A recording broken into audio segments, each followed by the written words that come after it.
Hello friends, आज आपण एक खूप वेगळा टॉपिक शिकणार आहोत. तो आहे sampling of discrete time signals. आपण कंटिन्युअस टाईम सिग्नल्सचं सॅम्पलिंग शिकलो आहोत. तर त्याच्यामध्ये एक कंटिन्युअस टाईम सिग्नल होता, ज्याला आपण डिस्क्रीट टाईम सिग्नलमध्ये कन्वर्ट केलं. आता सॅम्पलिंग डिस्क्रीट टाईम सिग्नल्सचं म्हणजे काय? आपण त्याला रिसॅम्पलिंगसुद्धा म्हणू शकतो. रिसॅम्पल म्हणजे एक ऑलरेडी सॅम्पल्ड सिग्नल आहे, त्याला आपल्याला पुन्हा सॅम्पल करायचं आहे. म्हणजेच एका वेगळ्या सॅम्पलिंग रेटने. ओके. युनिफॉर्म सॅम्पलिंगच आहे, फक्त आपल्याला सॅम्पलिंग रेट बदलायचा आहे. सो असं का करतात? रिसॅम्पल करायची गरज का आहे? रिसॅम्पल अशासाठी करतात की आपण वेगवेगळ्या सिस्टम वापरतो, डिजिटल सिग्नल प्रोसेस करतो, तर ते वेगवेगळ्या सॅम्पलिंग रेटला सिग्नल असू शकतो. आता ऑडिओ सिग्नलचं एक्झाम्पल घ्या, तर आपण 8 किलो हर्ट्झवरती रेकॉर्डिंग करू शकतो. 16 किलो हर्ट्झवरती रेकॉर्डिंग करू शकतो. म्युझिक जे ऑडिओ आहेत ते 44.1 किलो हर्ट्झवरती रेकॉर्ड केलेले असू शकतात. ओके. सो असं सॅम्पलिंग रेट वेगवेगळे असतात आणि जर आपल्याला हे सिग्नल एकमेकांना कंपॅटिबल बनवायचे असतील, सॅम्पलिंग रेट चेंज करायचा असेल, तर आपल्याला रिसॅम्पल करावा लागतो सिग्नल. म्हणजे जो ऑलरेडी सॅम्पल्ड सिग्नल आहे त्याला पुन्हा रिसॅम्पल करतो, वेगळ्या सॅम्पलिंग रेटला घेऊन जातो. ओके. सो हे करण्यासाठी आपल्याला 2 प्रकार आहेत. एक तर आहे डाउन सॅम्पलिंग, जे आपण आज शिकणार आहोत, आणि दुसरा प्रकार आहे अप सॅम्पलिंग, जे आपण नंतर शिकू. ओके. सो डाउन सॅम्पलिंगमध्ये काय होतं? सिम्पली आता आपल्याला एक इंटिजर फॅक्टरमध्ये तो सॅम्पलिंग रेट चेंज करायचा आहे. Mug up sampling, down sampling यांचं कॉम्बिनेशन वापरून तुम्ही एक वेगळ्या रेटमध्ये रिसॅम्पल सिग्नल करू शकता. तर पहिल्यांदा आपण डाउन सॅम्पलिंग शिकूया की ते काय असतं. ओके. एक सिग्नल घेऊया आपण x of n. X of n ज्याचा हा 0 आहे. 1 2 3 4 5 6 7. ओके. मी एवढे सॅम्पल घेतलेले आहेत एक्स ऑफ एन मध्ये. तो आता एक काहीतरी एक सॅम्पलिंग रेटमध्ये आहे. सो आपल्याला नवीन सिग्नलमध्ये कन्वर्ट करायचं आहे. Y of n is equal to x of n down sampled 2 या फॅक्टरने डाऊन सॅम्पल केला सिग्नल. तर आपल्याला काय करायचं आहे? याच्यातले सॅम्पल काही काढून टाकायचे आहेत आणि काही सॅम्पल आपल्याला रिटेन करायचे, ठेवायचे आहेत. ओके. सो हा सिग्नल असेल, 0 सॅम्पल घेतला, नंतर सेकंड सॅम्पल घेतला. ओके. 2-2 म्हणजे एक एक सॅम्पल काढून टाकायचा आहे. म्हणजे हा सिग्नल असेल 1 3 देन 5 नंतर 7. मधले सॅम्पल आपण काढून टाकलेले आहेत. सो रिसॅम्पलिंगमध्ये जे डाऊन सॅम्पलिंग आहे हे लॉसी आहे. याच्यामध्ये जे आपण सॅम्पल काढून टाकतो ते आपल्याला पुन्हा रिकवर करता येत नाहीत. ओके. म्हणजे आता इथून 2 काढून टाकलं, तुम्हाला माहितीच नाहीये की हा सिग्नल बघून इथे कोणतं सॅम्पल होतं, तर तुम्ही ह्या सिग्नलला पुन्हा या सिग्नलमध्ये नाही घेऊन जाऊ शकत. ओके. आता वेगळ्या रेटने आपण सॅम्पल करूया. सपोज y1 ऑफ n x of n down sampled by a factor 3. Okay. म्हणजे आता आपल्याला 2 सॅम्पल सोडून पुढे जायचं. पहिला सॅम्पल घेतला आपण 1 0 सॅम्पल, नंतर डायरेक्टली हा थर्ड सॅम्पल घ्यायचा आहे. 2 सॅम्पल काढून टाकले नंतर येईल 4, नंतर 2 सॅम्पल काढून टाकले नंतर येईल 7. सो याच्यामध्ये अजून लॉस झालेला आहे, बट आपला सॅम्पलिंग रेट चेंज झालेला आहे. सो अशा प्रकारे सिग्नल डाऊन सॅम्पल करतो. म्हणजेच हा सिग्नल काय झालेला आहे, आपण मोठा सिग्नल आहे तो कॉम्प्रेस्ड व्हर्जनमध्ये आलेला आहे. सिग्नल कॉम्प्रेस झालेला आहे. सो आपण एक फिगर काढूयात आता. सिग्नलची डायग्राम काढूया आणि डायग्रामॅटिकली बघूयात की काय ऑपरेशन करावे लागतात आपल्याला त्याच्यावरती. सो एक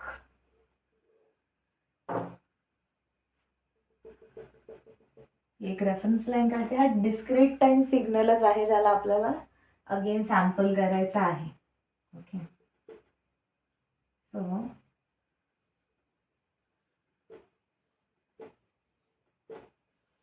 सो या एका सॅम्पलिंग रेटने हा सिग्नल सॅम्पल केलेला आहे. आता जेव्हा आपल्याला काही सॅम्पल काढून टाकायचे आहेत त्यावेळेस आपण काय करतो? त्यावेळेस आपण याला 0 ने मल्टिप्लाय करायचे, जे सॅम्पल आपल्याला काढून टाकायचे. ओके. हा सिग्नल आहे आपला एक्स ऑफ एन. त्याला एका इम्पल्स सिग्नलच्या ट्रेनने मल्टिप्लाय करूयात. जर आपल्याला डाऊन सॅम्पल बाय फॅक्टर 3 करायचं आहे तर. सो 2 सॅम्पल आपल्याला नको आहेत तर हे काढून टाकले. परत नेक्स्ट सॅम्पल आपल्याला हवं आहे. ओके, सो एक डाऊन सॅम्पलिंग फॅक्टर एम आहे सपोज म्हणूयात आपण. नेक्स्ट 2 सॅम्पल नको आहेत तर युनिफॉर्मली आपल्याला हे रिपीट करत जायचं आहे अशा प्रकारे. ओके, आणि ह्या साईडला सुद्धा असंच असेल. सो ह्यांचं एक मल्टिप्लिकेशन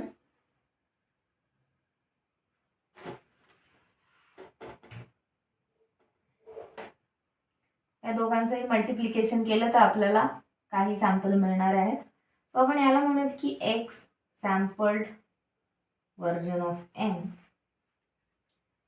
सो हा आपला सिग्नल आहे.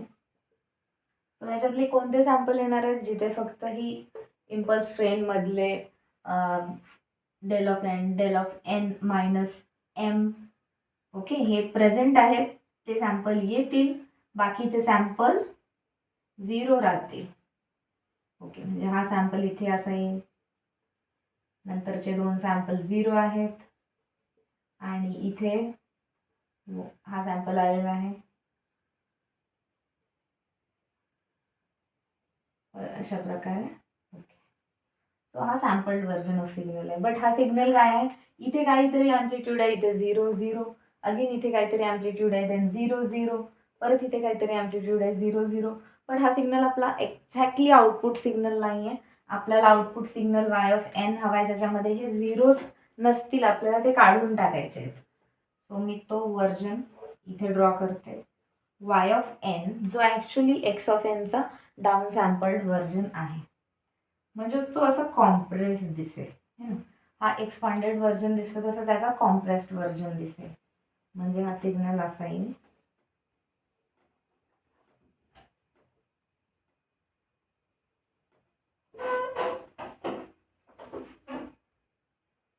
सो इथे आपण एक्सप्रेशन लिहूयात यांचे. वाय ऑफ एन हा सिग्नल आपल्याला हवा आहे. वाय ऑफ एन हा एक्स ऑफ एस एन हा सिग्नल आहे, त्याची कॉम्प्रेस्ड व्हर्जन आहे. सो आपण असं लिहू शकतो x S of compressed version m या फॅक्टरने कॉम्प्रेस केलेली आहे. Okay, x S of m n हा म्हणजे हा डाऊन सॅम्पल्ड सिग्नल आहे. आणि एक्स एस ऑफ एन हा सिग्नल काय आहे, एक्स ऑफ एन आणि एस ऑफ एन यांचे मल्टिप्लिकेशन आहे. X of n multiplied with s of n. आणि एस ऑफ एन हा सिग्नल काय आहे, हा डेल ऑफ एन आहे. हा पार्ट आपण म्हणू शकतो की del of n minus m. हा आहे del of n minus 2m 3m नंतर 4m लाईक दिस. म्हणजेच ह्याला आपण असं लिहू शकतो x of n. S of n काय आहे, ट्रेन इम्पल्स ट्रेन आहे जिथे आपण असं लिहू शकतो एकत्रितरित्या del of n minus k m, जिथे के ची value minus infinity to infinity value होते. म्हणजेच हा सिग्नल ह्या साईडला पण आहे आणि ह्या साईडला पण आहे. ओके, सो या दोघांचं मल्टिप्लिकेशन केल्यावरती आपल्याला हा सॅम्पल्ड सिग्नल मिळतोय. सो सॅम्पल्ड सिग्नल आहे त्याला आपल्याला परत कॉम्प्रेस केल्यावरती आपल्याला वाय ऑफ एन मिळते. ओके, सो आपल्याला हे रिप्रेझेंटेशन जे आहे टाइम डोमेनमध्ये जे रिप्रेझेंटेशन आहेत किंवा एक्सप्रेशन जे आहेत ते आपल्याला फ्रिक्वेन्सी डोमेनमध्ये बघायचे आहेत. त्याचा स्पेक्ट्रम कसा असेल. ओके, फ्रिक्वेन्सी डोमेनमध्ये आपण का बघतो की तिथे त्या स्पेक्ट्रमवरती डाऊन सॅम्पलिंग केल्यामुळे काही इफेक्ट होतोय का हे आपल्याला चेक करायचं आहे. ओके,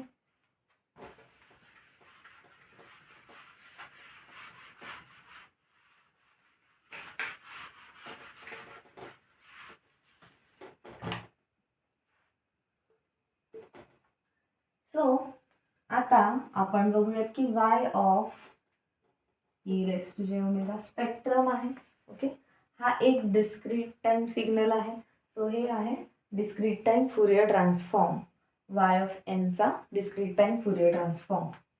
तो वाय ऑफ एनचा डिस्क्रीट टाईम फुरियर ट्रान्सफॉर्मसाठी आपण लिहू शकतो formula y of n e raise to minus j omega n, n value from minus infinity to infinity. So Y of n काय आहे, x S of m n. So आपण इथे फॉर्म्युलामध्ये लिहून टाकूयात त्याला, x S of m n e raise to minus j omega n. आता इथे एम एन आहे, सो आपल्याला हा फुरियर ट्रान्सफॉर्ममध्ये न्यायचा आहे, x S of E raise to जे ओमेगा काढायचा आहे. सो आपल्याला हे एम एन नको, इथे आपण काहीतरी एक व्हेरिएबल वेगळा ठेवूयात. ओके, जर आपण इथे अज्युम केलं की पी आहे, सो पी बरोबर एम एन ठेवलं आपण. सो एन बरोबर काय असू शकतं, P by M, P by M. So N इथे मायनस इन्फिनिटी टू इन्फिनिटी आहे, इथे एनची व्हॅल्यू आपण मायनस इन्फिनिटी टू इन्फिनिटी ठेवली तर पीची व्हॅल्यूसुद्धा मायनस इन्फिनिटी टू इन्फिनिटी होईल. Okay, so Y of E raise to जे omega is equal to this p varying from minus infinity to infinity x s of mn ला आपण p ठेवूयात, e raised to minus j. आता omega n ला आपण ठेवूया p by m. So p by m मी इकडे लिहिते. ओके, थोडी ॲडजस्टमेंट केली. सो याला एक ब्रॅकेट टाकला तर आपण बघू शकतो की फ्रिक्वेन्सीमध्ये चेंज आहे. हा फॉर्म्युला जर आपण ऑब्झर्व केला तर हा आहे डिस्क्रीट टाईम फुरियर ट्रान्सफॉर्म कशाचा, एक्सेस ऑफ पीचा. पण जिथे फ्रिक्वेन्सी काय झालेली आहे, ओमेगा नाही आहे, ओमेगा बाय एम आहे. सो आपण याला असं लिहू शकतो की y of E raise to जे omega is equal to capital x Fourier transform आहे, x S of E raise to जे ओमेगा न लिहिता आपण ओमेगा बाय एम लिहूया. ओके, सो हा एक पार्ट आपल्याला याच्यावरून मिळाला की y of E raise to जे omega x S of E raise to जे ओमेगा बाय एम आहे. बट आता X S of E raise to जे ओमेगा काय आहे, तो आपल्याला याचा फुरियर ट्रान्सफॉर्म घ्यावा लागेल, याचा फुरियर ट्रान्सफॉर्म घ्यावा लागेल आपल्याला. ओके, तर याच्यासाठी आपल्याला या दोघांचे सुद्धा फुरियर ट्रान्सफॉर्म घ्यावे लागतील. आणि आपण ऑब्झर्व करू शकतो की इथे मल्टिप्लिकेशन आहे. मल्टिप्लिकेशन ट्रान्सफॉर्म डोमेनमध्ये काय होतं, कॉन्व्होल्युशन होतं. ओके, सो आपण त्याच्यासाठी फॉर्म्युला लिहून घेऊयात, x S of E raise to जे ओमेगा बरोबर 1/2 याचा Fourier transform x of E raise to जे omega convolution s of E raise to जे ओमेगा. ओके, अशा प्रकारे आपण लिहू शकतो. सो आपल्याला आता फक्त लास्ट फॉर्म्युला हवा.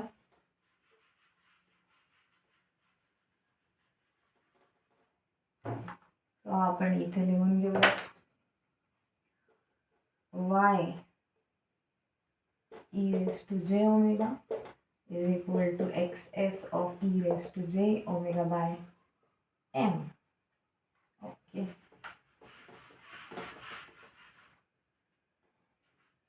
आता याचा फुरियर ट्रान्सफॉर्म काय आहे, एस ऑफ एनचा s of E raise to जे omega. So s of n हा सिग्नल आहे, त्याचा Fourier transform s of E raise to जे ओमेगा. इथे मी डायरेक्टली लिहिते, आपण एखादा व्हिडिओ बनवू त्याच्यावरती सेपरेटली याचा ट्रान्सफॉर्म कसा घ्यायचा आहे, रिपीटेड जो पिरियडिक सिग्नल आहे त्याचा ट्रान्सफॉर्म. ओके, याचा ट्रान्सफॉर्म आपण घेऊ शकतो. इथे एम फॅक्टरने ते रिपीट होते k m. So 2 by m summation del of omega minus k omega s, जिथे हा के व्हॅरी होतोय 0 to m-1 हा फॉर्म्युला आहे याचा. सो हा फॉर्म्युला आपण इथे ठेवूयात ही व्हॅल्यू. मग आपण एक्स एस ऑफ ओमेगा आपल्याला मिळेल s x of E raise to जे ओमेगा बरोबर 1/2 x of E raise to जे omega convolved with 2 by m summation k varying from 0 to m-1 del of omega minus k omega s. Okay, so हे सुद्धा काय आहे, del of omega, del of omega minus omega S, del of omega minus 2 omega S, असे shifted versions आहेत del of ओमेगाचे, right hand साईडला सुद्धा आणि लेफ्ट हँड साईडला सुद्धा. सो हे शिफ्टेड व्हर्जन्स आहेत. आणि ह्याच्यासोबत इम्पल्स फंक्शन सोबत जेव्हा आपण कोणत्याही सिग्नलला कॉन्व्हॉल्व करतो त्यावेळेस काय होतं, त्यावेळेस हा सिग्नल शिफ्ट होत जातो. इम्पल्स सोबत जेव्हा सिग्नल आपण कॉन्व्होल्युशन घेतो त्यावेळेस काय होतं, आपल्याला तोच सिग्नल मिळतो, बट आपल्याला शिफ्टेड व्हर्जन मिळतात. जर हा del of omega minus 1 omega S असेल तर हा सुद्धा शिफ्ट होईल X of omega minus omega S. Okay, 2 omega एसने शिफ्ट झालेला असेल तर हा सुद्धा 2 ओमेगा एसने शिफ्ट होईल. इथे ओमेगाच्या ऐवजी काय होईल, ओमेगा मायनस 2 ओमेगा एस असं शिफ्टिंग होईल. ओके, सो आपण ही सॉल्व करूयात. इथे लिहूयात एक्स ऑफ, सो इथे 2 पाय फॅक्टर कॅन्सल होऊन जाईल, 1/m राहील. ओके, सो मी हा फॉर्म्युला इथे लिहिते, X S of E raise to जे ओमेगा बरोबर 1/m x S of, so ह्याला सुद्धा आपण जर शिफ्टेड व्हर्जन्समध्येच लिहिलं डायरेक्टली, सो हा असं येईल के varying from 0 to m minus 1 xs of e raised to j ओमेगाच्या ऐवजी मी इथे omega minus k omega S लिहिते, कारण की प्रत्येक वेळेस ते सगळे शिफ्ट होत जाणार आणि अशा सगळ्या शिफ्टेड व्हर्जन्सची सम आहे ई रेस टू जे omega minus k omega S. Okay, so असं आपल्याला मिळालं x S of E raise to जे omega. Okay,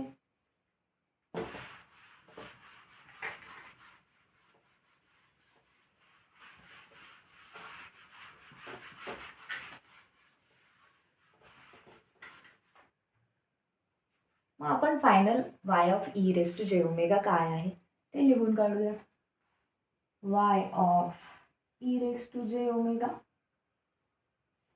x S of E raise to जे ओमेगा बाय एम. सो जिथे जिथे ओमेगा आहे तिथे आपल्याला ओमेगा बाय एम करायचं आहे, म्हणजेच इथे ओमेगा बाय एम होऊन जाईल. सो हा फॉर्म्युला राहील असा 1/m summation K varying from 0 to m minus 1 x of e raised to j omega minus k omega s by m. Okay, म्हणजे इथे आपण ओमेगा आहे तिथे बाय एम फॅक्टर केलेला आहे. सो स्पेक्ट्रम आपल्याला एक एक्झाम्पलसाठी आपण एक स्पेक्ट्रम ड्रॉ करून बघूयात. सो एक्झाम्पलसाठी आपण काय करूयात की एम हा नंबर घेऊयात, काहीतरी एक स्पेसिफिक नंबर घेऊया. सो डाऊन सॅम्पलिंग फॅक्टर 3 घेतला जर आपण तर काय होईल, y of E raise to जे ओमेगा 3 फॅक्टर घ्यायचा आहे 1/3 k varying from 0 to m minus 1 म्हणजे 2 x of E raise to जे omega minus k omega s by 3. Okay, so हे आपल्याला ड्रॉ करायचं आहे. सो याच्या आधी आपण काय करून घेऊयात, एक स्पेक्ट्रम काढून घेऊयात सॅम्पलसाठी. तर ओरिजिनल स्पेक्ट्रम असेल असा, सपोज आपण स्केलसाठी सिग्नल पहिल्यांदा आपण थोडं जवळ घेते म्हणजे आपल्याला ड्रॉ करायला बरं पडेल. सो हा फॅक्टर आहे पाय मायनस पाय 0, स्पेक्ट्रम आहे हा 2 पाय 3 पाय 4 पाय 5 पाय 6 pi minus 2 pi minus 3 pi minus 4 पाय. ओके, सो आपण अजून करूयात की आपला स्पेक्ट्रम आहे असा, ज्याची कट ऑफ फ्रिक्वेन्सी आहे इथे π/3 हायेस्ट फ्रिक्वेन्सी -π/3. सो हे अजून करूया आपण की 1 आहे. ओके. सो हा आपला पहिल्यांदा सॅम्पल्ड सिग्नल आहे. सो त्याचे इमेजेस ऑलरेडी एक्झिस्टिंग असतील स्पेक्ट्रममध्ये, जे आपण शिकलेलो आहोत सॅम्पलिंगमध्ये. 2π अराउंड सुद्धा सेम स्पेक्ट्रमची इमेज आहे. ओके, लाईक दिस 6π. आता या साईडला सुद्धा सेम प्रकारे इमेजेस असतील. हा ओरिजिनल स्पेक्ट्रमचा व्हर्जन आहे. आता आपण बघितलेलं की हे सुद्धा कॉम्प्रेस व्हर्जन आहे, बट इथे आपण अज्युम करूया की ह्याची ॲम्प्लिट्यूड 1 आहे. ओके, 1/TS हो कम्प्रेशन फॅक्टर होता. बट आता इथे आपण अज्युम करूया की तो जो काही स्पेक्ट्रम आहे that is with 1 amplitude. Okay. So हे लिहिताना आता आपल्याला इथे ω/s = 2π लिहायचं आहे. ओके. सो इथे सॅम्पलिंग फ्रिक्वेन्सी मी घेतली ω/s = 2π. ओके. म्हणजे इथे ω/s 2πk होईल. इथे 2πk.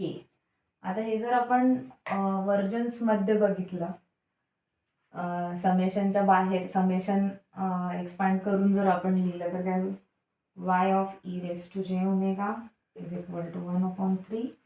आता केची व्हॅल्यू 0 ठेवूयात पहिली. सो x(e⁻j⍵) इथे 0 होईल, ω/3 होईल.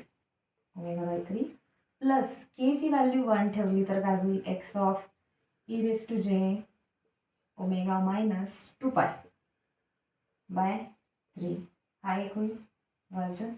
आणि नेक्स्ट x(e⁻j⍵) केची व्हॅल्यू 2 ठेवली तर 4π/3. ओके. सो आपल्याला हे तीन व्हर्जन आपल्याला ड्रॉ करायचे आहेत.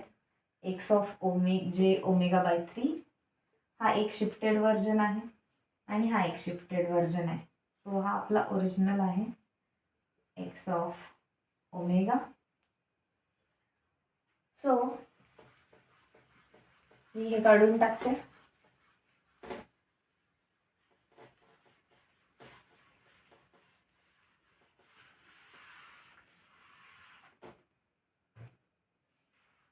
आणि रेफरन्ससाठी आपण हे इथे लिहून काढूयात, y(e⁻j⍵) = 1/3 x(e⁻j⍵) +/3 x(e⁻j⍵ - 2π/3 plus x(e⁻j⍵ - 4π/3. या सगळ्यांना मल्टिप्लिकेशन फॅक्टर आहे 1/3. ओके.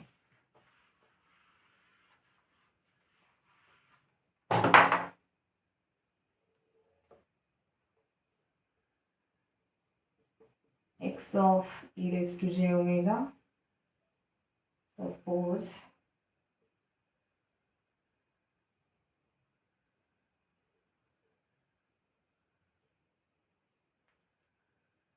0, 2π, 4π, 6π -2π -4π. ओके. सो हा ओरिजिनल स्पेक्ट्रम मी आपल्या रेफरन्ससाठी वरती ड्रॉ करून घेतलेला आहे. आता पहिला व्हर्जन जर आपल्याला ड्रॉ करायचा x(e⁻j⍵/3) आणि याला सगळीकडे फॅक्टर आहे 1. सो हा थोडासा ॲम्प्लिट्यूड कमी होईल, कॉम्प्रेस होईल. आणि जे ω/3 असल्यामुळे हा स्पेक्ट्रम आहे तो स्प्रेड होणार आहे, 3च्या फॅक्टरने स्प्रेड होणार आहे. सो इथे ॲम्प्लिट्यूड आहे समजूयात आपण. सो इथे जर π/3 असेल, -π/3, सो हा पायपर्यंत स्प्रेड होईल, है ना. सो हा असा होईल हा. ओके. आता हे 2π आहे, that will go to a factor multiplied by a factor 3. 2π म्हणजे हे 6π जाईल, म्हणजे इथे. सो इथून हे असं असेल. -2π हे कुठे जाईल, -2π जाईल -6π. ओके. सो इथे मी दाखवत नाही, ते 5π पर्यंत येईल. सो हा झाला एक व्हर्जन. हा आहे x of 1/3 x of e⁻⁻3. आता दुसरं आपण काढूयात 1/3 एक्स ऑफ e⁻⁻2π/2π/3.